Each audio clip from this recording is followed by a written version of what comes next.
다니엘 10장 1절에서 9절입니다. 키워드는 고레스 제3년 무게감, 무거운 짐진 자들입니다. 바사왕 고레스 제3년에 한 일이 벨드사살이라 이름한 다니엘에게 나타났는데 그 일이 참되니 곧 큰 전쟁에 관한 것이라. 다니엘이 그 일을 분명히 알았고 그 환상을 깨달으니라. 그때 나 다니엘이 새 이래 동안을 슬퍼하며 새 이래가 차기까지 좋은 떡을 먹지 아니하며 고기와 포도주를 입에 대지 아니하며 또 기름을 바르지 아니하니라. 첫째 달 24일에 내가 히데겔이라는 큰 강가에 있었는데 그때 내가 눈을 들어 바라본즉 한 사람이 세마포 옷을 입었고 허리에는 우바스 순금 띠를 띠었더라. 또 그의 몸은 황옥 같고 그의 얼굴은 번갯빛 같고 그의 눈은 횃불 같고 그의 팔과 발은 빛난 놋과 같고 그의 말소리는 무리의 소리와 같더라.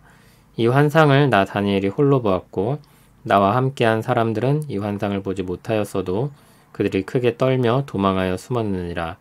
그러므로 나만 홀로 있어서 이 큰 환상을 볼 때 내 몸에 힘이 빠졌고 나의 아름다운 빛이 변하여 썩은 듯 하였고 나의 힘이 다 없어졌으나 내가 그의 음성을 들었는데 그의 음성을 들을 때 내가 얼굴을 땅에 대고 깊이 잠들었느니라. 아멘. 바사왕 고레스 제3년에 다니엘이 받은 환상입니다. 벨드사살이라는 바빌론식 이름을 언급한 것은 여전히 그가 바벨론에 있다는 것을 보여줍니다. 고레스 원년에 예루살렘으로 돌아가라는 명이 내려졌습니다. 그리고 2년이 지났습니다. 그런데 그렇게 예루살렘의 회복을 바라던 다니엘은 여전히 바벨론에 남아 있습니다. 두 가지 이유를 생각해 볼 수 있습니다. 그가 여전히 관직을 맡고 있기 때문일 수 있고 또는 나이가 많아서일 수 있습니다. 어느 쪽이든 예루살렘의 회복을 바라는 다니엘이 예루살렘으로 돌아가지 못하고 있습니다. 바벨론에서 있었던 다니엘은 귀환한 유대인의 소식도 들었을 것입니다. 성전을 재건하러 간 사람들이 반대에 부딪혀 공사가 멈췄다는 것입니다. 그의 수심은 점점 깊어졌을 것입니다. 그런 와중에 큰 전쟁에 관한 환상을 보게 됩니다. 그때 다니엘은 새 이래 동안 슬퍼했습니다. 새 이래 즉 3주 동안 좋은 떡을 먹지 않았고 고기와 포도주를 입에 대지 않았고 기름을 바르지 않았습니다. 왕궁의 좋은 것을 먹고 마시고 자신을 꾸미는 등의 호화로운 생활을 멈췄습니다. 그리고 첫째 달 24일에 다니엘이 히데겔 강가에 있었습니다. 히데겔은 티그리스 강을 가리킵니다. 다니엘이 슬퍼하며 즐거움을 절제했던 이 기간은 유월절과 무교절 등과 겹치게 됩니다. 축제와 같이 보내야 할 날들도 신실한 신앙을 가졌던 그가 이례적으로 슬프게 보낸 것입니다. 다니엘의 마음은 충분히 지쳐 있었을 것입니다. 더 이상 돌아갈 수 없는 예루살렘 성전의 역사의 중단, 큰 전쟁에 관한 환상, 모든 것이 그의 마음을 짓눌렀을 것입니다. 그런 가운데 히데겔 강가에서 한 사람을 만납니다. 그에 대한 묘사가 5절, 6절에 나옵니다. 세마포 옷을 입었고 허리에 우바스 순금띠를 띠었습니다. 몸은 황옥 같고 얼굴은 번갯빛 같고 눈은 횃불 같고 팔과 발은 빛난 놋 같고 말소리는 무리의 소리와 같다고 했습니다. 이 사람은 요한계시록 1장 13절에서 16절에 나오는 분과 굉장히 유사하게 묘사되고 있습니다. 요한계시록에 나오는 대상은 예수 그리스도이십니다. 다니엘서에서 나온 사람도 아마 예수님일 것입니다. 성육신 이전에 그리스도, 즉 성자 하나님이 다니엘에게 나타나신 것입니다. 이 한 사람을 천사로 보는 해석도 있습니다.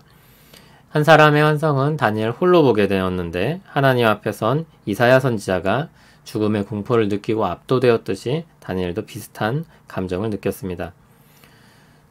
그와 함께 있던 사람은 환상을 보지 못했음에도 크게 떨며 도망하여 숨었다고 했습니다. 다니엘은 몸에 힘이 완전히 빠졌습니다. 그는 또 음성을 들었는데 그때 얼굴을 땅에 대고 깊이 잠들게 됩니다. 기절하여 쓰러진 것입니다. 다니엘은 먼 미래에 대한 환상을 봤습니다. 미래를 안다는 것은 호기심 많은 사람들에게 꽤나 매력적으로 들리는 것입니다. 그러나 그 미래의 일들의 무게를 감당한다는 것은 또 다른 문제입니다. 다니엘은 여러 환상을 통해 그렇게 밝아 보이지 않는 이스라엘에 대한 말씀을 들었습니다. 그리고 그 처지가 더 이어질 것을 알았습니다. 거기에 자신이 처한 현실과 실제로 어려움을 겪는 예루살렘으로 돌아간 사람들의 소식이 그를 짓눌렀습니다. 그가 할 수 있는 것은 아무것도 없었습니다. 그런 가운데 하나님께서 그를 찾아오십니다. 그는 하나님의 도우심이 필요했습니다.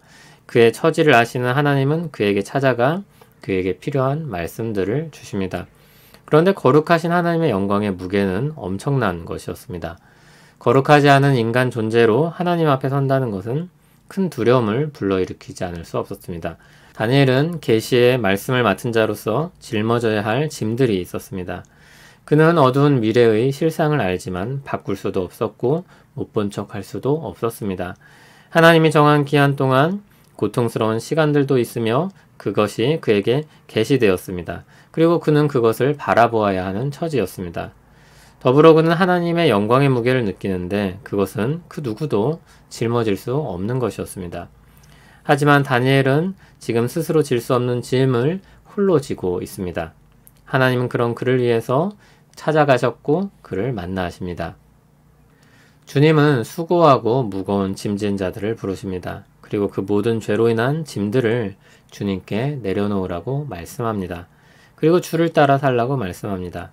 우리가 질 수 없는 짐들, 그러나 짊어질 수밖에 없는 짐들을 주님이 감당해 주십니다.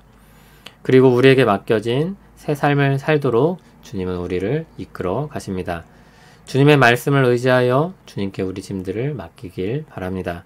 그리고 주 안에서 새롭게 된 자로서의 삶을 힘써 살아가길 바랍니다.